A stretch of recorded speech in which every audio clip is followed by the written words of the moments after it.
Hello everyone, welcome to my channel simply Seema. आज मैं यहाँ पे आपसे बात करूँगी कि हमें पैसे कैसे बचाने चाहिए और क्यों बचाने चाहिए। How to save money and why. Actually हम छोटे छोटे खर्चे बचाकर अपना घर का बजट तो सेट कर सकते हैं, लेकिन लॉन्ग टर्म के लिए हम काफ़ी कम सोचते हैं। हमें लॉन्ग टर्म के लिए भी सोचना चाहिए, क्योंकि हम एक साथ, कई बार क्या होता है कि एक साथ अमाउंट की जरूरत पड़ती है जो कि हमारे पास उस समय अवेलेबल नहीं होता है। और अगर हम इसको स्टार्टिंग से ही प्लानिंग करके छोटे छोटे अमाउंट को जमा करें तो वो एक टाइम में बड़ा अमाउंट बन जाता है जो कि हमारे काम आता है। इसके लिए मैं आपको कुछ एग्जांपल दूंगी, जैसे कि पीपीएफ, पब्लिक प्रोविडेंट फंड। ये हम इसका अकाउंट बैंक में खुलवा सकते हैं। इसका 15 साल का लॉकिंग पीरियड होता है। ये हम, जैसे कि अगर जॉब स्टार्ट की, मैंने मान लो कि हमने जॉब स्टार्ट की है, अगर मैं उस समय कुछ अमाउंट अपना साइड पे करती जाऊंगी तो वो एक टाइम में बहुत अच्छा अमाउंट होता है। अगर घर में बच्चा होता है, अगर हम उस बच्चे के नाम अकाउंट खोल देते हैं तो उसके लिए 15 साल तक उसका लॉकिंग पीरियड होगा। तो 15 साल बाद जब उसकी हायर एजुकेशन होगी तो एक बड़ा अमाउंट इकट्ठा हो जाएगा जो कि हमारे उस समय बहुत काम आएगा। इसके अंदर हम हर साल 500, मिनिमम 500 से लेके मैक्सिमम 1.5 लाख तक जमा कर सकते हैं। ये आपके ऊपर है कि आप इसमें कितना अमाउंट हर साल में उसमें डाल के जमा कर सकते हैं, कितना आप सेव कर सकते हैं। बाकी इसकी टेक्निकल चीजें तो आप बैंक में जाके भी पता कर सकते हैं। मेरा बताने का रीजन खाली यही है कि हम छोटे छोटे अमाउंट से बड़ा अमाउंट इकट्ठा कर सकते हैं, क्योंकि कभी भी कोई भी चमत्कार नहीं होता है। हमें थोड़ा थोड़ा अमाउंट सेव करना पड़ता है जो कि हमारी मुश्किल टाइम में या हमारी जरूरत के समय में हमें काम में आता है। ये मैं इसलिए कह रही हूँ, ये मेरा खुद का एक्सपीरियंस है जो कि मेरी तकलीफों के समय में ऐसा अमाउंट मेरे काम आया है, जो हमने मेरी बेटी के समय, उसके बचपन में ही हमने सेव करना शुरू किया था, वो मेरे अब काम आया है। दूसरा एग्जांपल मैं दूंगी पोस्ट ऑफिस का। आप पोस्ट ऑफिस में कुछ लोग जुड़े हुए होते हैं जो आपके घर पे आके अमाउंट ले जाते हैं। आप उसमें भी 500,000, 2000, 3000, जितना आप चाहें, जितना आप सेव कर सकते हैं आप जमा करा सकते हैं। वो हर महीने आके आपके घर से अमाउंट ले जाएंगे और वो 5 साल के लिए होता है। उसमें भी कुछ 3 ईयर का शायद लॉकिंग पीरियड होता है। 5 साल बीतते हुए हमें पता भी नहीं चलते और हमारा थोड़ा थोड़ा करके कुछ एक बड़ा अमाउंट जमा हो जाता है। ये भी बहुत अच्छा प्लान होता है। आपके घर में आए और वो आपसे लेके चले गए, उससे क्या होता है कि आपको कहीं जमा भी नहीं करवाने जाना है और साइड बाय साइड आपका कुछ अमाउंट जमा हो जाता है। तीसरा, आरडी। आरडी आप बैंक में खुलवा सकते हैं। उससे क्या होता है कि आप के अकाउंट से जो अमाउंट आपने मतलब फिक्स किया है, जैसे 1000 रुपये, 2000 रुपये या 3000 रुपये, जो आपका मन हो, जिसकी ज्यादा इनकम है वो 10,000, 20,000, जैसे जिसका मन हो वो वैसे उसको एक फिक्स कर सकता है। तो वो अमाउंट हर महीने आपके अकाउंट से कट जाता है और वो साइड में जमा हो सकता है। उसका भी कुछ 12 महीने का होता है लॉकिंग, लेकिन उसमें आप पहले भी निकलवा सकते हैं जब भी आपको जरूरत पड़ती है। अगर आपको कुछ, आपने मान लो 2000 रुपये जमा करने शुरू किए और आपका 24 साल के, मतलब साल के अंदर 24,000 रुपये आपका जमा हो गया, आपको बीच में जरूरत पड़ गई कुछ पैसों की, आप उसको बीच में से भी तोड़वा सकते हैं।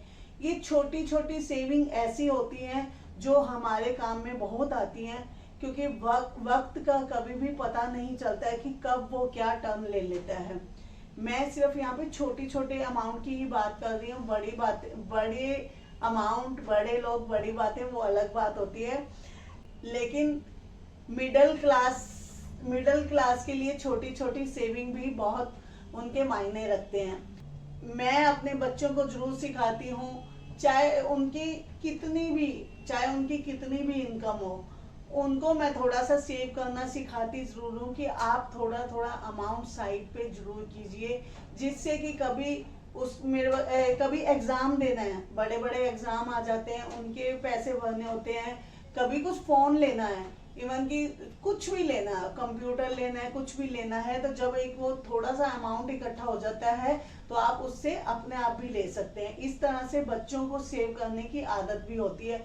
नहीं तो आजकल तो पैसे कहाँ आते हैं और कहाँ खर्च हो जाते हैं हमें पता ही नहीं चलता है। इसीलिए तो कहते हैं बूंद बूंद से सागर भरता, ईंट ईंट से महल बने, कि छोटी छोटी बूंद से ही सागर बनता है और एक एक ईंट लग के ही महल बनता है। कई लोगों को मैंने देखा है जो ये सोचते हैं कि अरे अभी तो खर्चे ही पूरे नहीं हो रहे हैं तो हम सेविंग कहाँ से करें। लेकिन खर्चे हमारे कभी भी कम नहीं होंगे। हमारी अगर 10,000 तनख्वाह है, 10,000 हम कमा रहे हैं तो भी नहीं कम होंगे। हम उसी को 1 लाख कमा रहे हैं तो भी नहीं कम होंगे। अगर हम 4-5 लाख कमा रहे हैं तो भी हमारे खर्चे कभी भी कम नहीं होंगे। बट हम सेविंग थोड़ी सी भी शुरू करते हैं तो वो हो जाती है और हमारे काम आती है। इसके लिए मेरा बहुत मन किया कि मैं आप लोगों से आके बात करूं। नॉलेज तो सबको ही होती है, लेकिन हाँ कई बार किसी की बात सुन के हमारा भी दिल कर जाता है और हम भी उस तरह से कुछ अच्छा अपने लिए करने की सोचते हैं। आजकल बहुत तरह की पॉलिसीज भी चली हुई हैं, लेकिन मैं आप सबसे एक बात कहना चाहूंगी, अगर आप कोई भी पॉलिसी ले रहे हैं तो प्लीज ध्यान से लें, क्योंकि एजेंट लोग जो बता रहे हैं वो कई बातें नहीं बताते हैं जो कि हमें नुकसान करती हैं। तो आपको पूरा हक है, जब भी आप पॉलिसी ले रहे हो आप एक एक क्वेश्चन कीजिए। आपके मन में जो भी क्वेश्चन आते हो, जो वो बोल रहे हैं उनसे प्लीज लिखवा के लें, ताकि वो पॉलिसी आपने जिस चीज के लिए कराई है वो आपके काम में आए, आपके बच्चों के काम में आए। और हाँ एक बात और जरूरी है, आजकल मेडिक्लेम कराना बहुत जरूरी है, क्योंकि बीमारियों का पता ही नहीं चलता। अगर हमने मेडिक्लेम कराया हुआ है तो हम टाइम से अपना अच्छे हॉस्पिटल में, अगर कोई भी फिजिकल प्रॉब्लम आती है तो हम अच्छे हॉस्पिटल में अपना इलाज कर सकते हैं। ऐसी कुछ छोटी छोटी बातें हैं जो कि हमारे जीवन में आई हुई मुश्किलों को थोड़ा आसान कर देती हैं। मैं उम्मीद करती हूँ कि आपको मेरी ये बातें अच्छी लगी होंगी, आप उनको अपनी लाइफ में अपनाएंगे।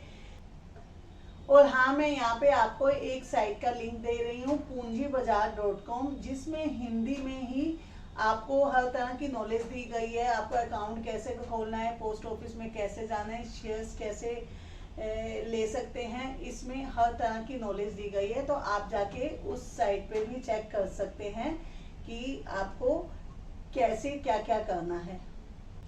बातें तो बहुत सारी हैं जो मैं करना चाहती हूँ, लेकिन ठीक है, आज की वीडियो मैं यहीं पे ख़त्म करती हूँ। और अगर आपको मेरे आइडिया वीडियोस पसंद आ रही हो तो मेरे चैनल को सब्सक्राइब जरूर कीजिए, मेरी वीडियो को लाइक कीजिए, शेयर कीजिए और बेल आइकन का बटन जरूर दबाइए। मिलते हैं हम नेक्स्ट वीडियो में। Thank you, bye bye.